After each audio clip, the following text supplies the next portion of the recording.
Hello and welcome to the Monday, June 21st, 2010 informational meeting. Call the meeting to order. We'll start off with the City Council staff report from Deborah A. Owen. Good afternoon, Sioux Falls City Council. I prepared for you a lengthy packet. It has on the very front, it has agenda, and then it has draft across the front. That is for our City Council working session this Wednesday night, as you know. This agenda, just so you know, is a working draft. Council leadership may adjust that as they move forward. But attached, there's two little folders behind the agenda for your notes to kind of read and come prepared to discuss some of those items relating to the agenda. The first one has to do with the budget hearings and budget adoption, and then it has a history of since 2005 forward when the council adopted budgets, whether it was by resolution or by the ordinance, and the number of amendments and so on and so forth. So just something from a historical perspective to help you in your planning session on Wednesday night. And then secondly, the council leadership had asked that I would prepare for you some of the previous goals and objective resolutions. And so there are 4 in there from 2007 back to the year 2000. And then also the notes from the meeting at the diner that we had in late April for you to look at and review as well, because the council had wanted to get together on Wednesday and discuss your goals and objectives and come up with a plan from there. So thank you very much. That's it. All right, thank you, Deborah. Any questions of Deborah? Everybody has that information in front of them. Nobody's missing it. Okay, good. We have the Mayor Mike Uther in the house. Mike? Chairman Jameson, I don't have anything to add unless there are questions. And wait a minute. Write this down. Exactly.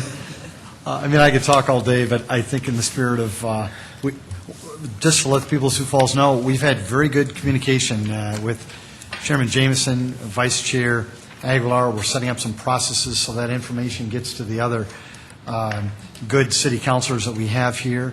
And so, no, I feel really confident. So thanks for the opportunity, though, Chairman Jameson. Okay, thank you. Any questions of the mayor while he's here? Okay, none. Let's move on to our committee reports and start with the audit committee. The audit committee is going to meet Wednesday the 23rd at 4 o'clock. This should be a short meeting, but we're going to finalize one of the audit reports. Any questions on the audit? Okay, we'll move on to Fiscal Committee. Is that Vernon? No report. Any questions of Brown? Okay, Land Use Committee. No report. No report at this time. We will be meeting next week to discuss zoning and the requirements before you zone, the placards that you put up and things such as that. Great, thank you. Mr. Litz. Public Services Committee. Public Services Committee met last week. Agenda items were affordable housing. Another idea was presented to the committee at that time. And then also the changes to the ethics was the second agenda item. And we will be meeting with the Ethics Committee in the City Attorney's Office to start discussion on those changes.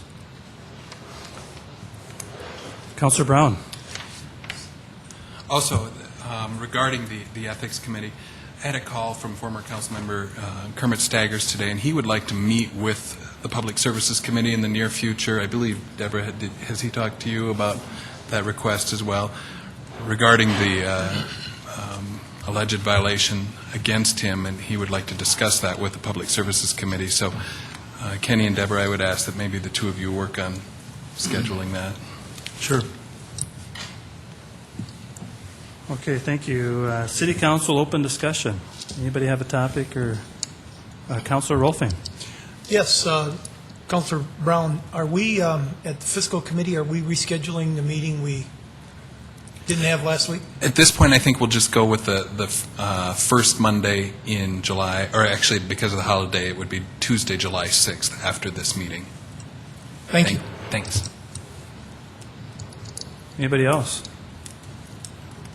Councilor Anderson. I guess I just want to talk about the kindness of people here in Sioux Falls. Yesterday on Father's Day, a friend of mine and his family were out having dinner. They have a daughter with a severe disability. And after they got done with dinner, 11 of them, they found out that a couple who had been in the restaurant before them and saw them interacting with their daughter paid for their meal. They didn't need that or anything, but they just thought it was just incredible. And 11 people, that's still a pretty good price there. So whoever that couple was, I want to send out a thank you to you. That's what Sioux Falls is all about. All right, very nice. What restaurant was that? Maybe, The Flying J. oh, very good, okay. Anybody else? Councilor Aguilar. I'd like to take this opportunity to congratulate Councilman Entman on becoming a grandfather on Friday.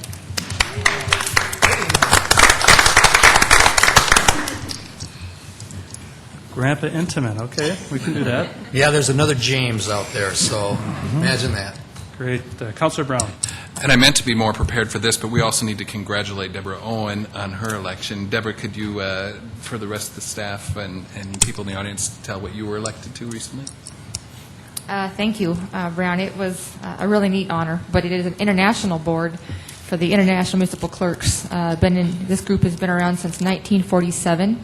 There are 15 countries across the globe who are members of this, and I will be representing Region 8, which is 11 states. And so it was really quite an honor, and I'm looking forward to bringing back great information to the council and to our city. Because it's just, you sit in a room with people from South Africa and the Netherlands and Nepal and Israel, and you talk about elections, you talk about voter turnout, and it's just a fantastic experience. So I'm very thankful, and I'm appreciative of the opportunity. Thank you very much. Great, thank you. We do have a busy night tonight at 7. Does anybody have any questions about any of the items tonight? Is there anything else that we need to get to make sure everybody's prepared and ready for tonight? Maybe just to make sure the air conditioning is cool would be one thing. Great, we got that.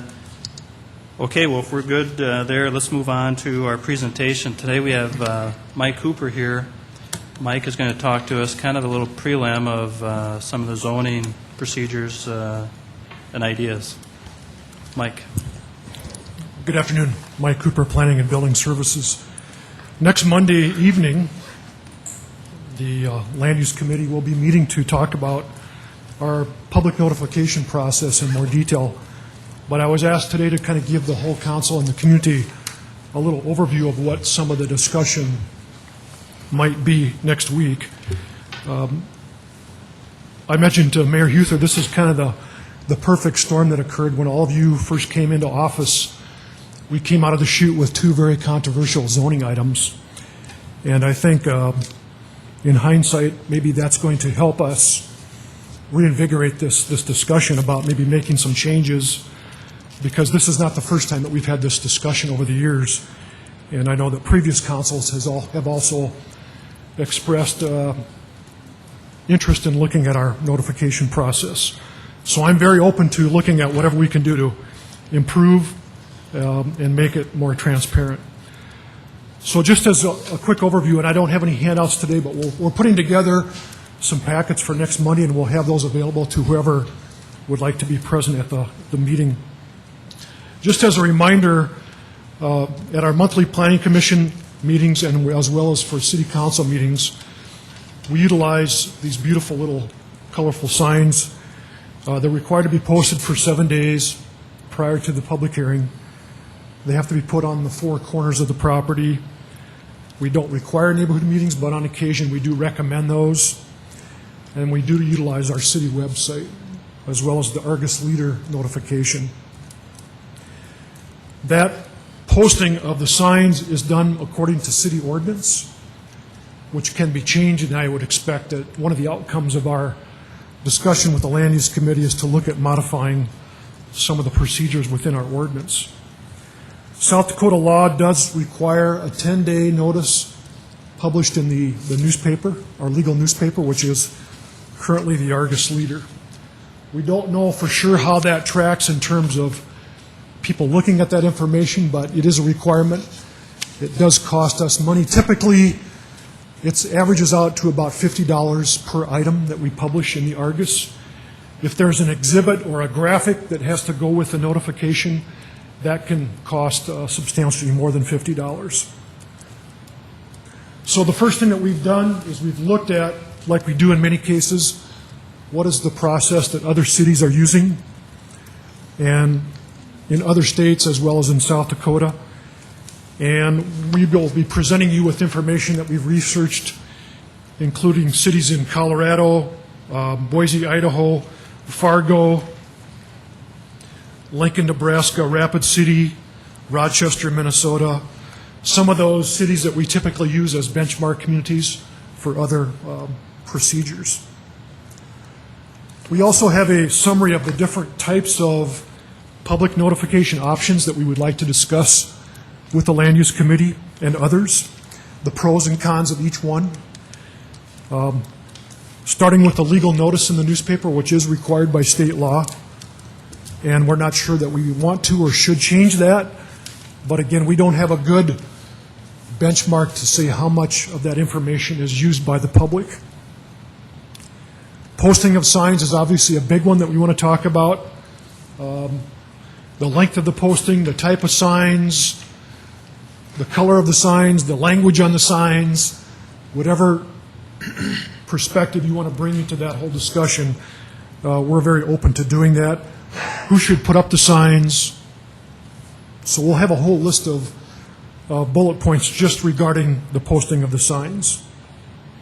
And I know in the past we've had issues come up about during inclement weather, the signs disappear, they go down.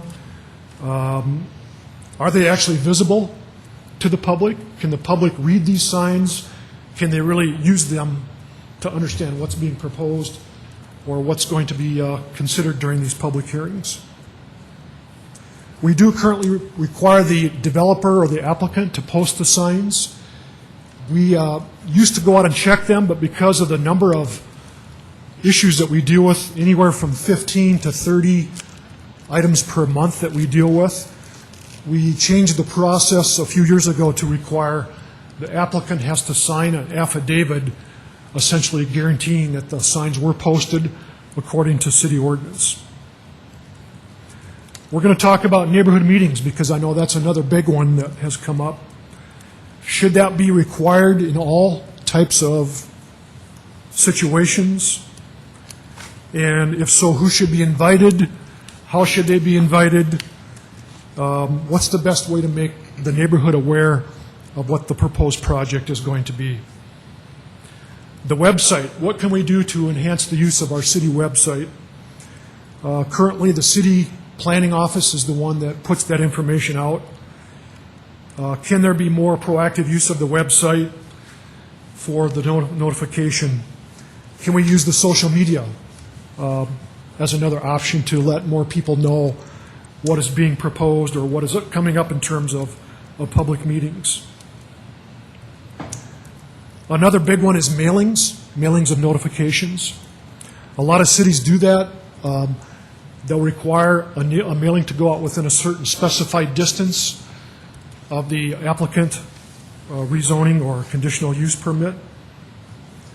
Some of the issues that we've talked about in the past with that process would be if there's rental property within the specified distance, do you send it to the property owner, which is the database that we would have access to? How are the renters going to know about this? I guess my time is up. I should have talked a little faster, sorry. They got the air conditioning fixed, now they got the lights. Did the city pay their power bill? Mayor, should I continue or just pause for a minute? I think as long as we can hear you and All right. we can If you see can't you see me, you can hear me, hopefully. I So would in say- terms of the mailing notification, some of the discussion that we want to have is how do we deal with rental property owners to let them aware of what's being proposed? And then the database that we typically use would be based on county property ownership records. Are there going to be occasions where we miss somebody because they've moved or that we don't get the most current addresses? And then whether these should be done by certified mail or just regular mail first class. Again, we want to talk about all the options in terms of mailing notification. Some cities have done door postings. That's not real common, but it is something that has been used where you put a door hanger, again, around properties to let people know about an upcoming event. And then again, who's going to be responsible for putting up those or circulating those door postings? We'll talk a lot about the distance that different cities use in terms of notification. Is it just the adjacent property owners? Do you go out a specified distance? 200 feet, 300 feet, what's a reasonable distance in terms of public notification? And then another one that I think is kind of interesting to talk about is the use of neighborhood associations.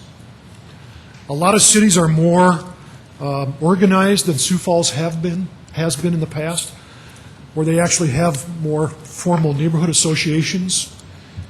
And those neighborhood associations actually they have contact people, and you can use those contact people to let them know about anything that's going on within their neighborhood district or their zone, whatever it might be. We've also talked about city council districts, that maybe we could use that as another way to be, again, more proactive to get notices out about things that will be going on within a certain area of the city of Sioux Falls. So there's a lot of exciting ideas that we're going to bring to the Land Use Committee. And again, we're going to show you what other cities do, what their procedures have been and are today, to give you more ideas of what direction you would like to go, things that you think we should pursue or not pursue. We've had just a very preliminary dialogue internally with a member of our Planning Commission, a couple neighborhood representatives that we've recently gone through a zoning item with, some developers, but we would like to bring some names to the Land Use Committee of additional stakeholders that maybe want to be brought into the process, whether it's citizens, developers, planning commissioners, staff, whatever that might be, that you would like to get input from.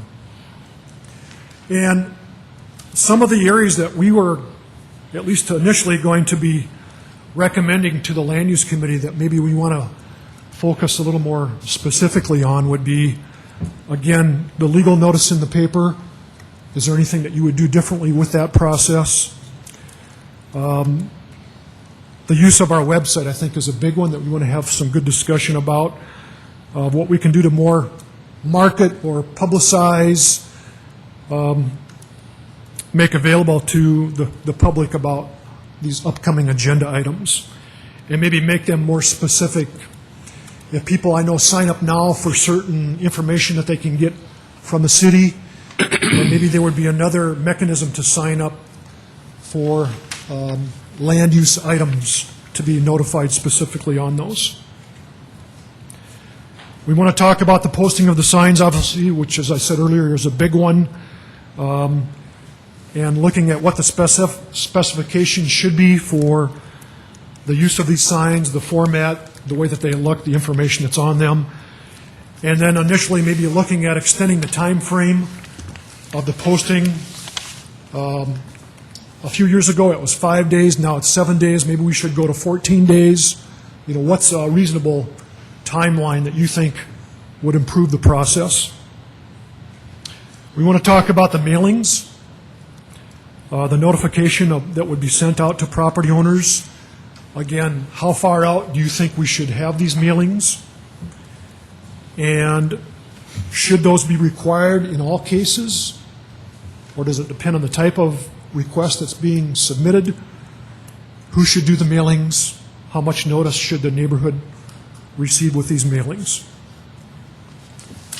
And then within our ordinance amendments, once we've determined what we'd like to do in terms of changes to the procedure, what ordinance amendments would we have to work on quickly so that we could implement these as soon as possible? Are there some things that we can just start to do administratively? Are there other procedures that we would have to take through as a change to our zoning ordinance? So that's a real quick summary of some of the things that we're going to bring to the Land Use Committee. A lot of information that we've researched, and we'll have packets put together with the discussion items that I've talked to you about today, only in more detail. And again, I welcome your input and your direction as far as how you'd like to see this process move forward. I think we would all like to see it move forward relatively quickly so that we can avoid any future issues that might come up where there was not sufficient neighborhood notification. So I'll stop there and see if you have any questions or suggestions for the Land Use Committee meeting next Monday. Thank you, Mike. Any questions? Councilor Litz. Thank you, Mr. Chair. Mike, I just, as you were going over this short presentation, it occurred to me that the IRAB board, and I haven't been out there for a while, I do read the correspondence, but has the IRAB board ever considered this? Is that where the last set of criteria came from, or did it originate in planning? It was actually the Planning Commission that it originated with. Okay, so I can't think of anybody in IRAB that would be particularly interested in this subject. There are some developer people that we might want to bring in that also serve on that board. I guess that's what I was looking at, and I would anticipate this being a bit of a protracted process here as we move along with this. So I think we would want to bring in as much input as we feel comfortable with. Thank you, Mr. Cooper. Grandpa Intiman. Thanks, Mr. Chairman. Yeah, Mike, one thing about what is unique about the last week's issue that we had, too, was that the property actually were no frontage streets where the signs were posted. The signs were actually posted in the backyard. Yes. So it kind of really made this really kind of a strange situation. So that's another area that we need to really look at. In situations like that, how can we best identify or notify the people in that area? And again, I think looking at the mailings would help a lot in that case, where it's maybe, even if you put the signs up, who's going to see them? And so maybe the mailing is actually a better way, or maybe you do both, depending on the situation. Councilor Erpenbach. Mr. Chair, if, something else to think about is, do we want to, and you kind of alluded to this, and I saw an email about it too, some of the folks that have been involved in those particular, especially I'm thinking of the Bogies and the Wolfie's Liquor Store. Yes. Those issues where the neighborhood came into and really kind of pointed that out for us.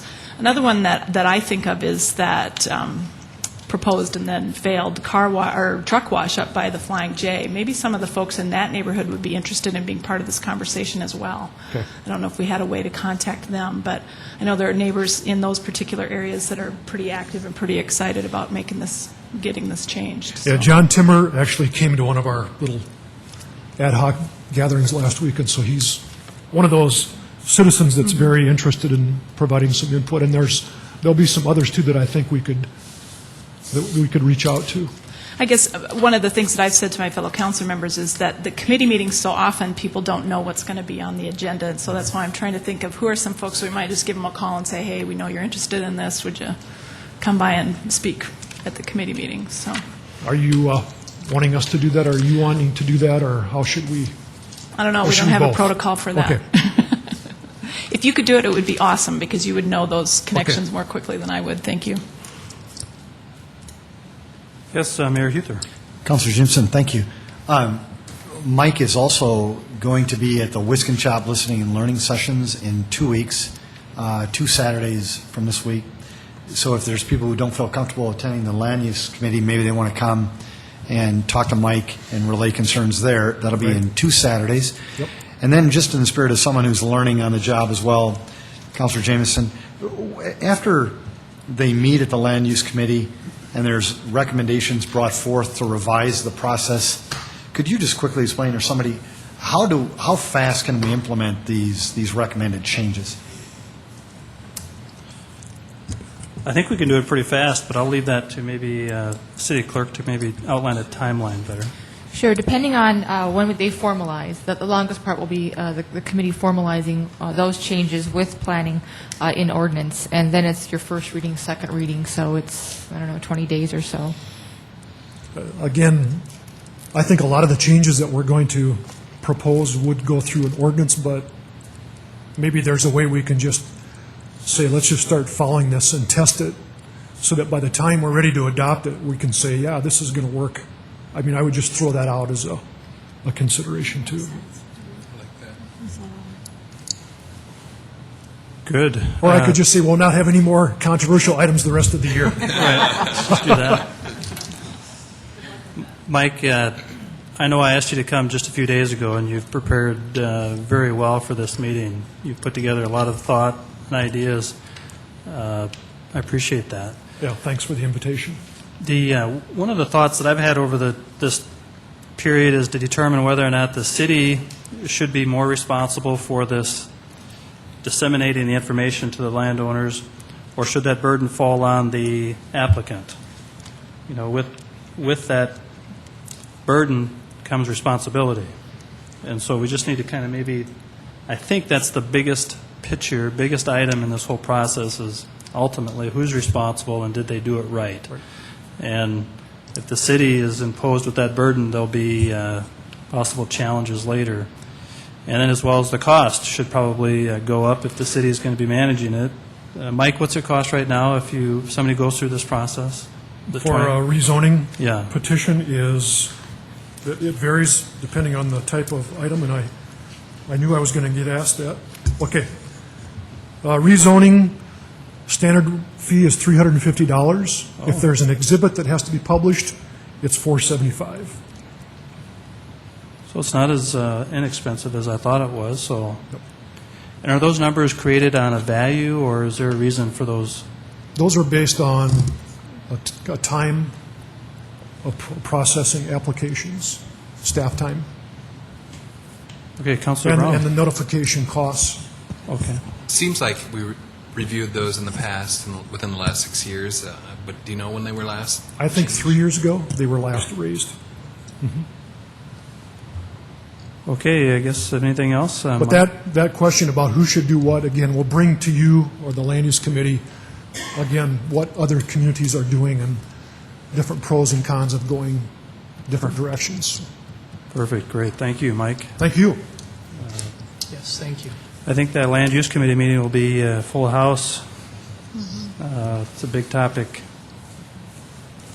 Councilor Chairman Litz, that'll be good for you. Okay, anything else? Do we have any other open discussion, any items covered? Yes? Would that be a good time for us then to discuss where we hold that meeting, rather than in the room in there, rather maybe in here? Chairman Litz. Well, I think, considering the nature of the subject matter, I'd probably prefer to have it out there. How many chairs can we fit in out there? Deborah, is there 25 chairs that can be? You know, you probably could fit 25, 30 folks there. It would be pretty full. We've been, I think it was land use before, we had people standing up around the room. So it would probably be one of those scenarios again. Well, I guess I do like the intimacy out there a little bit better than in here, but how about if we opt to hold it in there, and if we have to move into here, then we do that. I mean, it shouldn't take us that long to figure that out. Perfect. I think we should always have this room available if a case like that should arise. I don't know if there's nobody else is using the room while we're over there, so very good. That's what we'll plan for. Very good. Thank you, Mr. Chair. Anything else? Councilor Brown. It does raise a good point that we've talked about before, whether we should have committee meetings in here and make them more public. And I, for one, would certainly support that and making it more available for people to see what happens in the committee meetings. There is something to be said about that room and maybe a little more comfortable for some to speak, but for the benefit of all to see how the legislation comes together, I would almost favor us moving committee meetings into here. But I'd be interested in hearing what others have to say. Councilor Erpenbach. Part of my issue with that room is hearing. It's effectively not equipped for those who are disabled for hearing.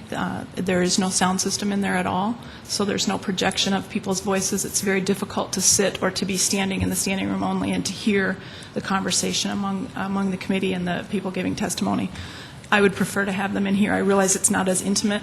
I think that we need to think about how to make that function better for people, but in terms of accessibility, I prefer this room for a lot of reasons. Yes, Deborah A. Owen.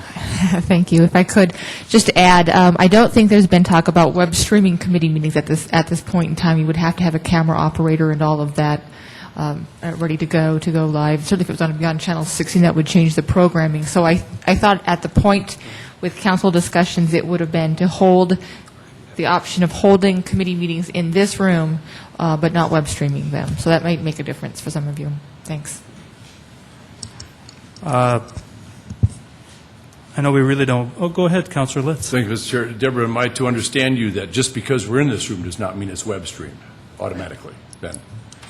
Correct. There would be actually a fair amount of things that need to be changed. If you wanted to add that component, there would be other factors we would need to work out with the administration. And so there wasn't a commitment to web stream the committee meetings in here, simply just to host them here.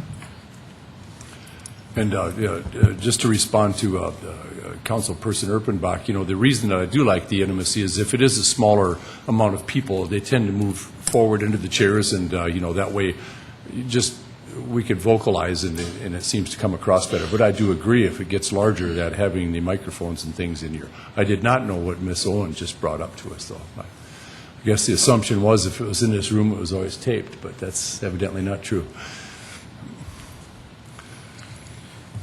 Any other strong feelings out there about, I think really the question would be about whether or not they should be broadcast. Yeah, and I think the other question might be, too, what is the cost of doing that, staff time and the cost? So maybe, if nothing else, in the spirit of checking into this and seeing what the opportunities are, why don't we just get a price on that? Yeah. If we could. What do you think, Mayor Huther? Thank you, Councilor Jimson. I would, too, in the spirit of improving the acoustics in that room, we could certainly work with central services to improve that. We could put a microphone in there. We could put some speakers in there. We could do all that. It would that would be minimal expense, I would expect. And so that's something you could pull off by next week or even by this week. You maintain that intimacy that Councilor Litz is talking about. And I think that the expense and the time in terms of having every one of these meetings broadcast, it would be it wouldn't be cheap. But again, I think we have to find out too what is the value incurred to the people of Sioux Falls. If there's a special meeting, though, where maybe you can get input via the web or something like that, that may be something we want to look at. Here we are talking about land use, changing the zoning requirements. What I learned in the campaign was that the City of Sioux Falls, they love their web, and maybe they could even interact with us via the web right there in that room. I don't know, but we are pretty astute at these things, and we can work with central services to make all that happen for you. So I think you put in your requests, and city government will make it happen. All right, very good. Otherwise, anything else? Otherwise, we'll adjourn. Seeing nothing, we'll adjourn. Thank you.